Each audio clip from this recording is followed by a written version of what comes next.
An Emirati entrepreneur and a businessman, but most importantly, a human who started asking influential and famous people a simple question that turns out to be deeper than it seems. Anass Bukhash, welcome to our show. Is it time yet to be asked, how are you really doing? Everybody asks me. Even just now at the lecture, I was asked by one of the students. I'm glad, because it is a question you want it to become more normal and not limited, not rare. So I don't mind it at all, yeah. So how are you feeling now? Are you here in Egypt and with us in the AUCTV? I'm happy. I like Egypt. I've been coming a few times now. I always like how they treat me. I think a country is judged by its people. And if you don't like the people, then you don't like the country, like when you try a new country. And the people here have been so loving and sweet, to me. So I feel good, and I like being with the youth also. So today's lecture was really nice, and the energy is different with the youth. Yeah. I enjoy it. No, I'm happy. It's fast. It's a 48-hour trip. Yeah. But we did a lot. You've been going everywhere in those 2 days. Yeah. Yes. We'd like to know more about your life. What did you study? Mechanical engineering. So how mechanical engineering? I like how you acted like you don't know the answer. Okay. It's always interesting to hear it from the source, to like hear it from the person who experienced it. Aywa. So I wanted to listen and hear you telling us about your journey when you studied and how your study turned into what you're doing now. It didn't turn at all into what I'm doing now. I just studied mechanical engineering because I had good grades, and I got a scholarship to go to America. And they told me either you study chemical engineering or mechanical engineering, because those are the things we need. I'm like, okay. I started chemical. It was really bad. I switched to mechanical. Unfortunately, the story is as lame as I'm saying it, which sounds funny, but it's like what we just talked about before recording. It's an Arab issue where we're categorized to only study very few things that are deemed good, whether it's law, doctor or engineer, and it's starting to change. Or we don't even know what we want to study, which is another issue. Yeah. The funny thing is the college or the university I went to, I was enrolled in something called the College of General Studies, which I thought was very interesting. It's a college for everybody who still didn't figure out what they want to do. Yeah. So they give you a bit of everything until you see what you want. But that's late. If you're at 18 and you're still not sure what is your passion, it's a bit late. And I think this is where the Arab world, we need to explore more and try more, and then we know what we want to do. Yeah, but it's more or less like what happens here in the American University in Cairo. When people start joining the university, they don't declare, most of the people, and they start taking like core subjects and other stuff to explore their interests, and then they get to declare what they want. So maybe you're right, because it's a bit late. We need to know more of what we want to do before joining university. It will be healthier, because if you find out what you want to do at 13, 14, you have 4 years to build more hours into that craft, whether it's painting or music or engineering or whatever. That 4 years is difficult to replace later. Me and you are examples. You studied something, you switched. I studied something, I switched. It is what it is. I'm happy. Do you regret that you studied something that you changed afterwards? No. I do think engineering makes you think in a certain way. Like pharmacy makes you a very different media presenter. Yeah. An engineer is a very different media presenter. So it makes you unique in your own way. So I can't say I regret. No. I think it's part of me. It makes me think in a structural way, maybe. أكيد it added something to your personality. It built something into your mind, and it added to your... I'm sure. It had to, I hope, yeah. So. Let us talk more about Abe Talks, the show that made everyone follow and get influenced by such different perspective when interviewing people. How did Abe Talks start as an idea? Abe Talks started by trying TV and realizing I don't like what I see. That if I have a chance, I should do something different. And I think that's life, where you want to try things, and then I noticed there's a gap, and a gap that I would enjoy to deliver. And then it took many years. I wrote the concept paper in 2014. I ended up launching it in 2018. So it took 4 years. But when we finally were ready, I decided, like my business, like Bukhash Brothers, when I started Bukhash Brothers, I said I want to do everything different than what I didn't like in corporate world. So everything I didn't like in the corporate world, I made sure I do the opposite in my business, with the employees, with the team. And same for the show. Everything I didn't like in TV that I thought we should do differently, I did differently in Abe Talks. So in 2018, we launched it on YouTube, and you could see no time limit, no products placed, no furniture except chairs, and now typical questions. And it's beautiful to see that now TV is adopting this. Because I go to the Ramadan shows and I go to other TV channels, and it's beautiful to see that they're doing more raw shows now. They're doing more real interviews, and that's the idea. The idea is not to be the only one. The idea is to make a change and a movement. So and that's what I noticed in your interviews. You're not like not all, but most of the interviewers who might be talking a lot and not giving the space to the guests to express how they feel, or get out what they have inside themselves. So that's an interesting thing that we felt it's very unique and different, and made people focus and follow the show more deeply. Yeah, I agree. But it's sad that that's what interviewing is supposed to be. You're supposed to just ask questions, not show off. Yeah, unfortunately. So me and you were supposed to do that, I feel like it has a great psychological perspective, the show content. Is there were a certain studying of psychology or interest? Are you interested more in psychology? That's why you try to explore the psychological backgrounds and aspects of your guests? I'm interested in humans, and a big part of humans is psychology, and their brain, and their mental health, and their personality. So I read a lot of books on psychology, a lot of books on relationships, a lot of books about business, about life, philosophy. So, but it comes down to a human. If you're interested in a human, they'll feel it. And I am interested in people.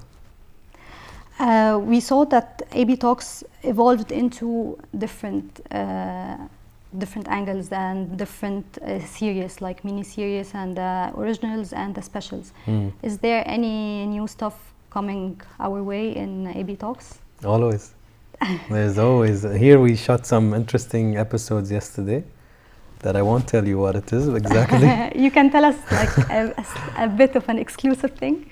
I can tell you that it will fall under the Untold Stories, which is another series we launched. We released 2 episodes. Untold Stories are the stories of people who are not famous, who maybe deserve their story to be heard. And we are now in a position as a show that is popular to be responsible and to sometimes take the spotlight and shine it on people who don't have the spotlight. I like to think of it like a celebrity is like a star that we bring back to earth and make them human, and now is our chance to take a human and make them a star. So it's the opposite. So it will fall under that. Interesting. That's your exclusive. It's interesting. It's very nice. Thank you for that. I wanted to ask you, I felt like you generally in life and in every initiative that you take, you have a purpose. What's your ultimate purpose in life? I did a branding exercise for myself a few years ago. And the branding exercise was long interviews with me and long interviews with people that are around me, people who like me and people who don't like me. And the idea was to find a DNA. And when they presented the DNA or the line or the sentence, I thought it was spot on, and it was provocative with a purpose. Because you can be provocative with no purpose. You just want to cause drama, or you want to be controversial, or you just want views and you want to do pranks or whatever. But also you can be provocative with a purpose. You can be controversial with a good purpose. And I've always wanted, it always annoyed me or irritated me when I felt people never questioned. And human beings, we don't question, all of us, we don't question enough. My dad said this, I was brought up like this, I think like this, this is how everybody's doing it, I should do it too. Yeah, but do you want to do it? They don't think about that. I dress this way, I do this habit this way. We have espresso coffee in my house every day at 11 p.m. Did you think why? Did you think it's even healthy or not? No, my family, this is my family thing. Yeah, but is it healthy? You're not sleeping properly. So very silly things we do without questioning. And the moment we question, then we can make an actual conscious decision whether that habit or tradition should stay or not. Is it good for me or not? That was always something that bothered me, to see people like a herd of sheep. And I never wanted to be that, and I don't want people to be that. I want people to make a conscious decision. I want to do it and continue doing this, or no, this doesn't fit me. And if I can just put that seed of question in people, because we have beautiful brains that we should use, then I think it will be much healthier when you make your decisions and you are aware, very self-aware of what you're doing. Of course. And what do you think that now when people try to ask, a lot of people start to attack them? What do you mean? Yeah, when we start to ask new questions, different questions, and not follow the herd, the majority will start like attacking you and like telling you, no, you're doing the wrong thing, you're moving against you're not going with the flow. So do you believe this will ever change in the Arab world? Of course, it changes everywhere. It's okay. I understand that change takes time. Change, human beings don't like change. We like our routines, we like our comfort zone. And the moment somebody makes us uncomfortable or shows us a new if I bring a new piece of furniture and I put it in the middle of your living room, you will probably hate it, even if it's the best piece of furniture. But maybe after 2 months you're like, you know what, it's not too bad, maybe I should just move it this way, maybe I put it in that corner. And it takes time, and I think so I understand when people attack, I understand when people don't like it. They're not used to it, they're scared, and the emotion of change is fear or being scared. And that's why people, they're afraid of change, because it's unfamiliar territory. You don't know how to act or behave. When the social media came, when the internet came, people attacked it so much when the internet was first discovered. They're like, it will die out in a few years. That's what they said. La, it's a trend and da-da-da-da-da. Where's the internet today? So I think sometimes instead of fearing and attacking, try understanding. And if you try to, even NFTs and crypto, everyone's like, kalam fadi, it will die out. Okay, maybe it will not die out. Don't attack before you understand. Don't criticize, and I don't want you to attack either way, but don't criticize also.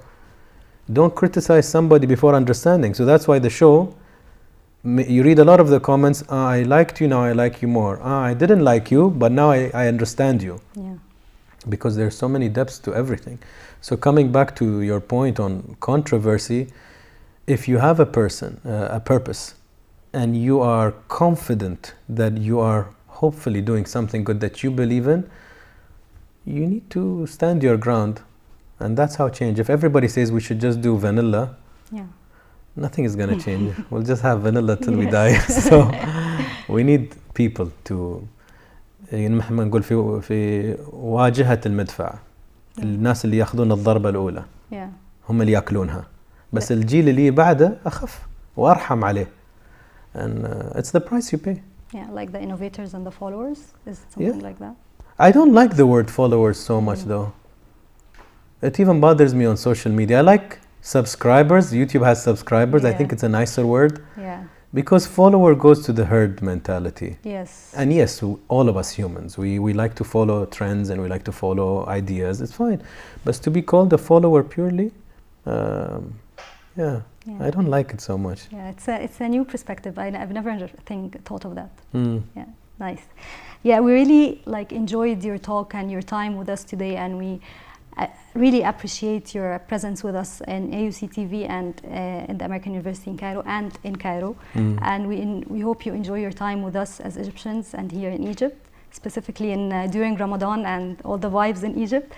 My last question, is there a piece of advice that you'd like to give to the youth in the AUC community and in Egypt? That's such a broad question. When I get asked broad questions, I don't know which direction I should go, because there's so much to say. Yeah. We can if it's one thing you would like to say, يعني مش لازم يكون advice. Maybe حاولتي عربي حلو. Maybe something that would inspire them. The first thing that came to your mind when I asked you this. The first thing came to my mind is something I repeat a lot, and it's trying. I really can't push this word enough, but I respect people who try. You tried pharmacy. You realized you don't like pharmacy. You switched to media. So I respect you for that. I don't respect people who don't try and judge. They don't meet the person, but they judge a person. They don't try new food, but they say the food sucks. You cannot do that. It's not even logically right. So by trying, that's what I would advise students. Just be a trier. Try new countries, try new friends, try new foods, try a new major. It's not the end of the world, yani. Yeah. So by trying, you explore yourself and you explore your passions and you explore what you want and you explore what you don't want. Yeah, of course. So that's sometimes more important. Thank you so much for your time. We really enjoyed every second and every minute of this interview. Thank you for having me. Thank you so much. Thank you. Thank you. We hope you enjoyed our guest as much as we enjoyed. Thank you for watching.